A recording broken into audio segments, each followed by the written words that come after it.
If you're listening to this, I'm sure you've already heard that on June 12th, 2023, the world lost one of the great comic book legends, John Romita Sr. His son, John Romita Jr., announced on Twitter a day later that his father had passed away in his sleep at the age of 93. Mark and I wanted to record our thoughts on Mr. Romita's passing and what his work has meant to us. We've covered Mr. Romita's work extensively on our show, so please don't look to these responses as historical or academic reflections, but as emotional responses at the time of his death. If you're interested in hearing our more detailed delvings into the work of John Romita Sr., Season 2 of this podcast includes nearly a dozen discussions of his Spider-Man run with Stan Lee. Season 2, Episode 1 features a discussion with writer Jerry Conway discussing his experiences working with John Romita Sr. and reading his work as a fan of the books as they were being released. Other notable episodes from that season included discussion of Romita Sr.'s work on the Spider-Man newspaper strip and a discussion of all the villains he co-created. Additionally, in our first Essentials episode, Mark and I discussed Romita Sr.'s seminal Spider-Man No More. We sat down last year with his son, John Romita Jr., to discuss his work, and he talked about his memories of his father. Most of these episodes and more can be found in our Amazing Spider Talk Back Issues podcast, but this list is in no way exhaustive of all of our discussions about John Romita Sr.'s work. With that out of the way, I want to let Mark have the first word about John Romita Sr.'s passing. Hey everyone, this is Mischievous Mark Giannacchio, and I'm here today to talk a little bit about what John Romita Sr. Meant to me and my connection to comics and to Spider-Man as a whole. What always kind of fascinated me about Romita and his work is the fact that he was kind of at the peak of his powers as an artist a good 10 to 15 years before I was even born, and yet you hear so many people, and I agree with these sentiments. They associate the legacy of Spider-Man's visuals with John Romita, and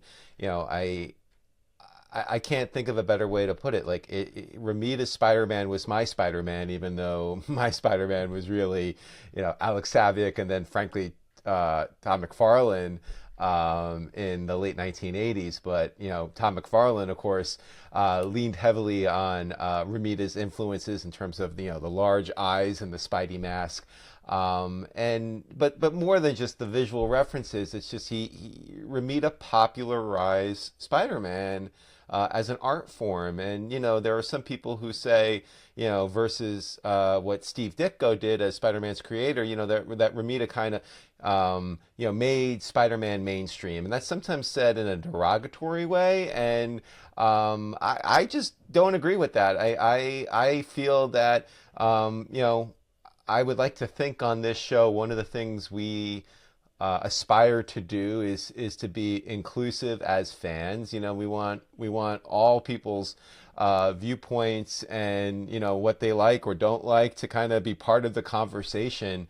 And what I always like to say about Romita is he made Spider-Man accessible to the masses, and that's a great thing. Like the more who can come in and share this thing, the better. Like why do we want to not include people? And it's not that I think that Steve Ditko wanted to intentionally shut people out, but his Spider-Man was a darker, loner, outcast Spider-Man, and the artwork reflected that, and it was brilliant. And I think, personally speaking, I came to Ditko a little later in life when maybe I had kind of developed a little bit more of that cynicism and that discerning eye. But as a younger child, when I first started reading comics, I would get the reprints or see like these flashback sequences, a lot of which Romita would come back and draw in the modern comics for me at the time, and like just associate like that's what Spider-Man should look like. He should be muscles, and the character underneath the mask should be someone who looks like a good-looking person from the real world because he's a superhero, and like I think we kind of idolize these heroes in some form or fashion, and Romita put the visualization to that element with Spider-Man, and of course the supporting cast. I mean, like, we always talk about how great Spider-Man supporting cast is. It's the best supporting cast in comics, and I really feel that model became popularized again with Romita. Like he is the one that made it into a soap opera. Some people say, oh, it was like Archie and Jughead in terms of the teen romance and teen drama with Peter and Gwen and Harry and MJ. But it was so much more than that. Romita brought in Joe Robbie Robertson. He brought more complexity to J. Jonah Jameson. I mean, there were some great Ditko scenes with Jameson, but I feel like he softened Jameson the way he softened Peter and the way he softened the rest of his supporting cast. He took the Osborns. He preserved the Tootsie Roll hair, so it's not like he completely dismissed the artwork of Steve Ditko, but he made the Osborns human. There was true drama with that, and these are all the things that I think when we talk about the Spider-Man universe, and when we're critiquing today's comics, and well, that's not really Spider-Man, or that's not really Peter. I think a lot of it, whether we realize that or not, we're using Romita's time on the book perfecting and refining these visualizations as the measuring stick for that. I said on Twitter the day that or the day after Romita passed that Jack Kirby and Steve Ditko, they were pioneers to me. They brought dreamscapes and cosmic landscapes into a visual reality. But Romita really is the artist that perfected the idea of the world outside your window, which is kind of Marvel's calling card. And by that I mean he made superhero comics look like real life, and that's why I've always been a Marvel person and a Spider-Man person. That relatability, that idea of connecting this fantasy with the real world is probably part of the reason why we all, in one way, shape, or form, get so hot and bothered in how we talk about Spider-Man and the comics sometimes. And you can kind of credit that back to Romita too, because he made it a real thing. He made it a tangible thing. It was less of this kind of detached fantasy. So, he had an amazing career. I mean, a passing of someone this great is sad, no matter how you put it, but all the same, what a life to celebrate. I obviously send condolences to, JR and the entire Romita family. My understanding is that they're Long Island folk. I'm on Long Island, so it's like we're all part of this community here. But I am also kind of happy about the fact that he lived such a full life. Had the outpouring of love and affection for Romita has just been overwhelming from my vantage. And I just salute his career, and will continue to read his comics and make that visual association. He's my favorite artist, and that's just never going to change. I just don't think that will ever be supplanted. So rest in peace, John Romita. And I hope that these words made sense why someone in his early 40s would be talking about John Romita like this was the artist that he grew up reading, because I really didn't, but I also kind of did, because his influence was that great. I don't quite know how to follow Mark and his reflections on the passing of someone like John Romita Sr. Not just because Mark did an excellent job articulating his thoughts. It was his writing and historical knowledge of the character that brought us together to do our show, after all, but also because his sentiments are very much my own.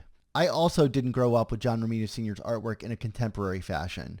Exactly the opposite. I grew up in the excesses of the 90s, and yet Romita's artwork was the artwork of my youth, almost as a sort of defiance of the defining concept of comics in the 90s. More, more, more. Romita saw himself as a storyteller first and an artist second. I grew up with an industry that had that idea profoundly flipped on its head. For Romita, the storytelling evolved out of precision, not pouches. How the story was told was paramount. You can see it in every layout he ever touched, every line he ever drew. His work was iconic, and I mean that in every sense of the word. Yes, Steve Ditko and Stan Lee co-created Spider-Man, but John Romita Sr. made him an icon. To describe someone's work as iconic can mean that it has representative value, standing in for something vast and complicated with a simple image or idea. I think Romita's work is that. His Spider-Man is all Spider-Mans. All Spider-Mans are in some way his Spider-Man. Romita crafted an image of Spider-Man that has become undoubtedly the icon of the character. Buy a Spider-Man hat, lunchbox, backpack, toaster oven, it likely features Romita's version of the character. His Spider-Man is the platonic ideal, which isn't to diminish it, in fact the opposite. Romita's style is so iconic in that it is so elegant, refined, and considered that it simultaneously both reduced and elevated Spider-Man, so as to define the core elements of the character. It simplified and expanded the character, and that somehow made Spider-Man more universal, more relatable. It handed the character off to infinity. How many artists can claim something like that? Spider-Man is the most recognizable superhero on the planet. Why? John Romita Sr. Ditko's Spider-Man was a person. Flawed, wonderful, beautiful, everything we love about Spider-Man. But Romita's Spider-Man was a hero. Only together was the picture complete.